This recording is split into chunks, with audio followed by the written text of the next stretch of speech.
नमस्कार. ॲडमिन मराठी वर्गमध्ये तुम्हा सगळ्यांचं खूप खूप स्वागत आहे. आज आपण महाटेट परीक्षेसाठी एक असा विषय शिकणार आहोत जो खूपच इंटरेस्टिंग आहे. आजचा विषय तर आहे मानवाची वाटचाल. पण मला नेहमी एक प्रश्न पडतो की आपले सगळ्यात पहिले मानवपूर्वज म्हणजे अगदी पहिले ते नक्की होते तरी कोण? वा, खूपच मस्त प्रश्न विचारलाय. आणि माहिती आहे, आज आपण बरोबर याच प्रश्नाचं उत्तर शोधणार आहोत. आजच्या या भागामध्ये आपण मानवाच्या उत्क्रांतीच्या प्रवासातले पहिले 3 महत्त्वाचे टप्पे समजून घेणार आहोत. आणि हो, महाटेट परीक्षेच्या तयारीसाठी तर हा भाग खूपच महत्त्वाचा आहे. चला तर मग सुरू करूया हा प्रवास. ओके, तर मग आपल्या प्रवासाची सुरुवात करूया. उत्क्रांतीच्या शिडीवरची जी पहिली पायरी आहे ना, ती म्हणजे होमो हॅबिलिस. यालाच आपण मराठीत कुशल मानव असं म्हणतो. आता या नावामध्येच त्याचं सगळ्यात मोठं वैशिष्ट्य दडलेलं आहे. अरे, हे बघा, या चित्रामध्ये दिसतंय की हा मानव काही आपल्यासारखा एकदम ताठ उभा नाहीये. त्याचा पाठीचा कणा थोडा वाकलेला दिसतोय. होस मला सांगा, याला कुशल असं का म्हणतात? म्हणजे असं काय खास कौशल्य होतं याच्याकडे? अगदी बरोबर ओळखलं. होमो हॅबिलिस 2 पायांवर उभा तर राहायचा, पण त्याचा पाठीचा कणा पूर्णपणे ताठ नव्हता. गंमत म्हणजे हॅबिलिस या लॅटिन शब्दाचा अर्थच होतो हातांचा कुशलतेने वापर करणारा. त्याचा मेंदू त्याच्या आधीच्या पूर्वजांपेक्षा मोठा होता. आणि त्याचं सगळ्यात मोठं कौशल्य, त्याने दगड वापरून साधी सोपी हत्यारं बनवायला सुरुवात केली होती. विचार करा, ही आपल्या बुद्धिमत्तेची पहिली मोठी झेप होती. त्याचे सर्वात पहिले अवशेष आफ्रिकेतील टॅन्झानिया आणि केनिया या देशांमध्ये सापडले. तर मग एक प्रश्न सगळ्यांसाठी, तुम्हाला काय वाटतं, होमो हॅबिलिसचं सगळ्यात महत्त्वाचं कौशल्य कोणतं होतं? तुमचं उत्तर आम्हाला खाली कमेंट बॉक्समध्ये नक्की लिहून पाठवा. चला, आता उत्क्रांतीच्या पुढच्या आणि खूप महत्त्वाच्या टप्प्याकडे जाऊया. होमो हॅबिलिस नंतर आला होमो इरेक्टस. याच्या नावातच त्याचा सगळ्यात मोठा बदल लपला आहे, ताठ कण्याचा मानव. अरे वा, या चित्रात तर फरक अगदी स्पष्ट दिसतोय. हा तर एकदम ताठ उभा आहे. मग होस्टे, मला सांगा, होमो हॅबिलिसच्या तुलनेत याच्यामध्ये नक्की कोणते मोठे अपग्रेड्स झाले होते? हो, ह्यात खूप मोठे बदल झाले. इरेक्टस म्हणजे ताठ उभा राहणारा, तो आता ताठ कण्याने सरळ चालायचा. आणि यामुळे काय झालं माहितीये? त्याचे हात आता चालण्यासाठी वापरायची गरज नव्हती, ते कायमचे मोकळे झाले. त्यामुळे तो जास्त चांगली हत्यार बनू शकला. त्याचा मेंदू पण जास्त विकसित होता. पण त्याची सगळ्यात मोठी म्हणजे अगदी गेम चेंजिंग गोष्ट होती आगीचा वापर. त्याला आग निर्माण करता येत नव्हती, पण जंगलात लागलेल्या आगीचा वापर थंडीपासून वाचण्यासाठी आणि प्राण्यांना घाबरवण्यासाठी कसा करायचा हे त्याला समजलं होतं. आता ही स्लाइड नीट बघा. महाटेटच्या परीक्षेसाठी हा फरक खूप खूप महत्त्वाचा आहे. एकदम सोपं करून सांगतो. कुशल मानव, वाकलेला, पहिला हत्यार बनवणारा. ताठ कण्याचा मानव, सरळ चालणारा, आगीचा वापर करणारा पहिला. हे मुद्दे एकदम पक्के लक्ष ठेवा, यावर प्रश्न येऊ शकतो. अरे, 1 मिनिट, एक छोटी पण महत्त्वाची सूचना. महाटेट पेपर 1 साठी परिसर अभ्यासाची संपूर्ण प्लेलिस्ट आपण तयार केली आहे. त्याची लिंक खाली डिस्क्रिप्शनमध्ये आहे. हा भाग संपला की ती प्लेलिस्ट नक्की बघा, खूप फायदा होईल. चला, आता आपल्या प्रवासातल्या तिसऱ्या टप्प्याकडे वळूया. हा आहे शक्तिमान मानव, म्हणजेच निअँडरथल मॅन. आणि नावाप्रमाणेच हा शरीरानं खूप मजबूत होता आणि कोणत्याही परिस्थितीत टिकून राहू शकत होता. हो ना? या चित्रात तर त्याची शरीरयष्टी एकदम दणकट दिसतेय. मग याला इतकं वेगळं आणि शक्तिमान बनवण्यामागे काय कारणं होती? बरोबर, शक्तिमान मानव शरीराने तर बलवान होताच, पण त्याचा मेंदूही होमो इरेक्टसपेक्षा जास्त विकसित झाला होता. तो मुख्यतः गुहांमध्ये राहायचा. पण त्याची सगळ्यात मोठी क्रांती होती आग निर्माण करण्याची कला. फरक लक्षात घ्या, होमो इरेक्टस फक्त आगीचा वापर करायचा, पण निअँडरथल 2 दगड एकमेकांवर घासून किंवा लाकूड घासून स्वतः आग निर्माण करू शकायचा. हा एक प्रचंड मोठा शोध होता, ज्यामुळे तो मोठ्या आणि हिंस्र प्राण्यांची शिकार करू शकला. चला, आतापर्यंत आपण जे काही शिकलो ते कितपत लक्षात राहिलंय हे तपासण्याची वेळ आलीय. आता आपण महाटेट परीक्षेत विचारले जाणारे काही महत्त्वाचे सराव प्रश्न बघूया. तयार आहात? तर हा आहे आपला पहिला प्रश्न. कुशल मानव म्हणजेच होमो हॅबिलिस चे अवशेष सगळ्यात आधी कोणत्या खंडात सापडले? पर्याय आहेत आशिया, आफ्रिका, युरोप की ऑस्ट्रेलिया. वाटल्यास व्हिडिओ पॉज करून विचार करा. ओके, चला तर मग योग्य उत्तर पाहूया. आणि बरोबर उत्तर आहे पर्याय बी, आफ्रिका. आपण सुरुवातीलाच पाहिलं होतं की होमो हॅबिलिसचे सर्वात जुने अवशेष टांझानिया आणि केनिया या आफ्रिकन देशांमध्ये सापडले. म्हणूनच आफ्रिका खंडाला मानवाचा पाळणा असंही म्हटलं जातं. आता प्रश्न दुसरा, आणि हा थोडा गोंधळात टाकणारा आहे. अग्नीचा वापर करणारा पहिला मानव कोण होता? कुशल मानव, शक्तिमान मानव की ताठ कण्याचा मानव? आणि याचं योग्य उत्तर आहे पर्याय सी, ताठ कण्याचा मानव. बघा, इथेच गडबड होते. लक्षात ठेवा, आग निर्माण करणारा पहिला होता शक्तिमान मानव, पण आगीचा वापर करणारा पहिला होता ताठ कण्याचा मानव. हा फरक परीक्षेसाठी खूप महत्वाचा आहे, तो नीट लक्षात ठेवा. चला, आणि हा आजचा शेवटचा सराव प्रश्न. दगडी हत्यारे बनवणारा पहिला मानव कोण होता? हे उत्तर तर सोपं होतं, बरोबर मग? अगदी बरोबर. योग्य उत्तर आहे ए, होमो हॅबिलिस. आपण पाहिलं होतं ना की हॅबिलिस या नावाचा अर्थच आहे कुशल हातांचा. त्यामुळे हत्यार बनवणारा पहिला मानव अर्थातच कुशल मानव होता. तर मग चला एका मिनिटात पटापट रिव्हिजन करूया. आज आपण 3 मानव पाहिले. पहिला होमो हॅबिलिस, कुशल मानव, जो पहिला हत्यार बनवणारा होता. दुसरा होमो इरेक्टस, ताठ खण्याचा मानव, जो ताठ चालायचा आणि आगीचा वापर करायचा. आणि तिसरा निएंडरथल, शक्तिमान मानव, जो आग निर्माण करायचा.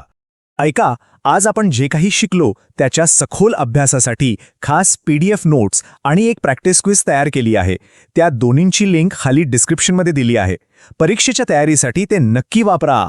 आम्हाला आशा आहे की आजचा हा माहितीपूर्ण प्रवास तुम्हाला आवडला असेल आणि परीक्षेसाठी नक्कीच उपयोगी ठरेल.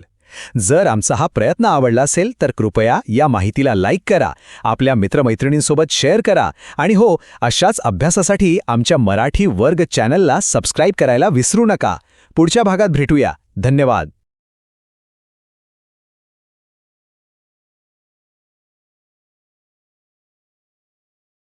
नमस्कार. ॲडमिन मराठी वर्गमध्ये तुम्हा सगळ्यांचं पुन्हा एकदा खूप खूप स्वागत आहे. आपण महाटेट परीक्षेसाठी मानवी उत्क्रांतीचा जो प्रवास सुरू केलाय ना, त्याचा हा आहे दुसरा आणि तितकाच महत्त्वाचा भाग. मागच्या भागात आठवतंय आपण कुशल मानवापर्यंतचा सगळा प्रवास पाहिला होता. तर मग आज आपण तिथूनच पुढे जाणार आहोत आणि आपल्या इतिहासातल्या अशा 2 महत्त्वाच्या मानवांबद्दल जाणून घेणार आहोत, ज्यांच्यामुळे आपलं आजचं अस्तित्व आहे. तर आज आपण काय काय बघणार आहोत? सगळ्यात आधी ओळख करून घेऊया शक्तिमान मानवाची. मग बघूया बुद्धिमान मानवाचा उदय कसा झाला. त्यानंतर त्या दोघांमध्ये नेमका काय फरक होता हे समजून घेऊ. आणि सगळ्यात शेवटी परीक्षेसाठी काही महत्त्वाचे प्रश्नही सोडवणार आहोत.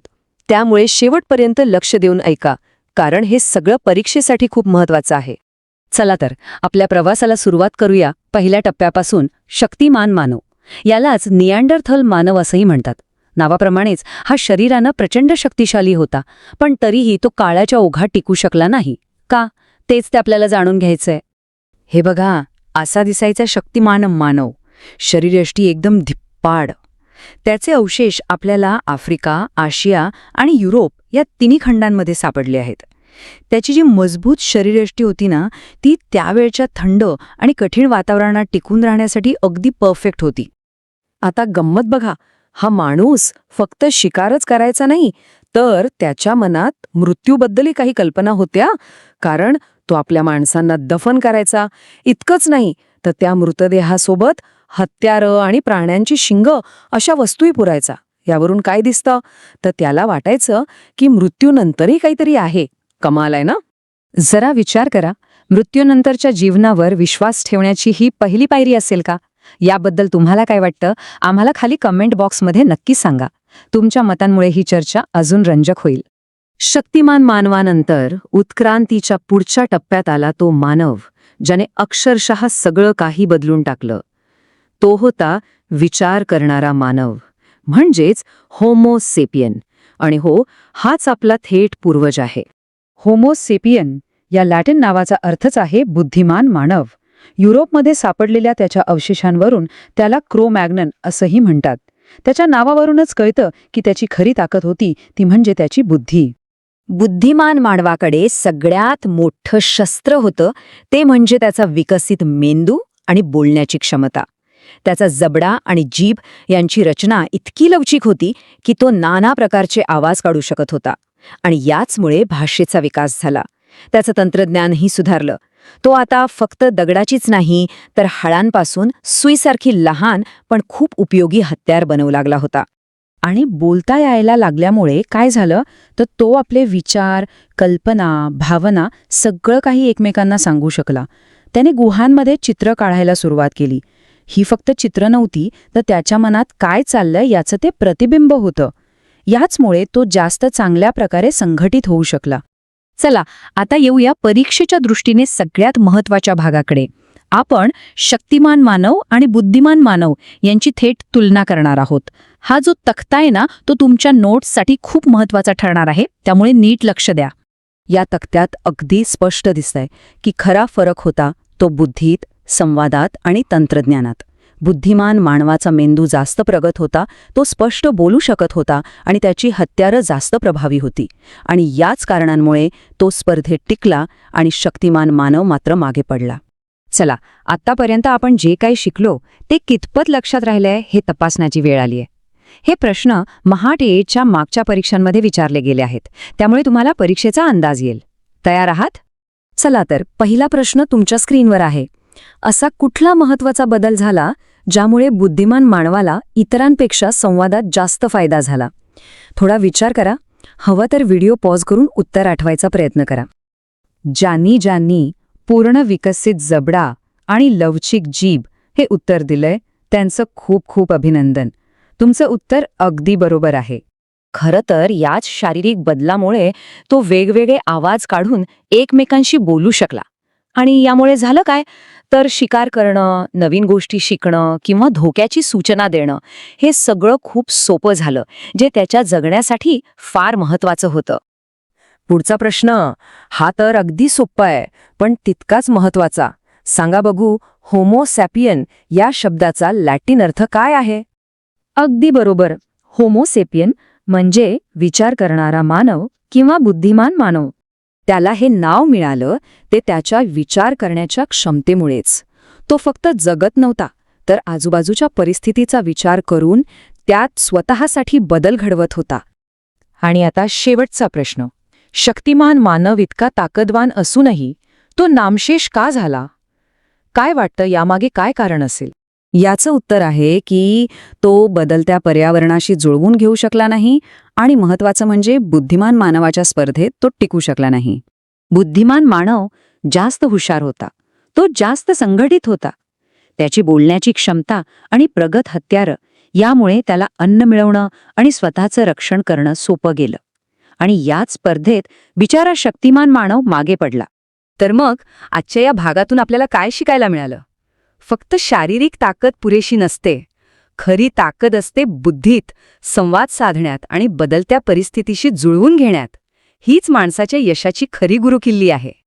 तुमची तयारी आणखी सोपी व्हावी म्हणून आम्ही डिस्क्रिप्शनमध्ये या भागाच्या PDF नोट्स आणि एक सराव चाचणीची लिंक दिली आहे.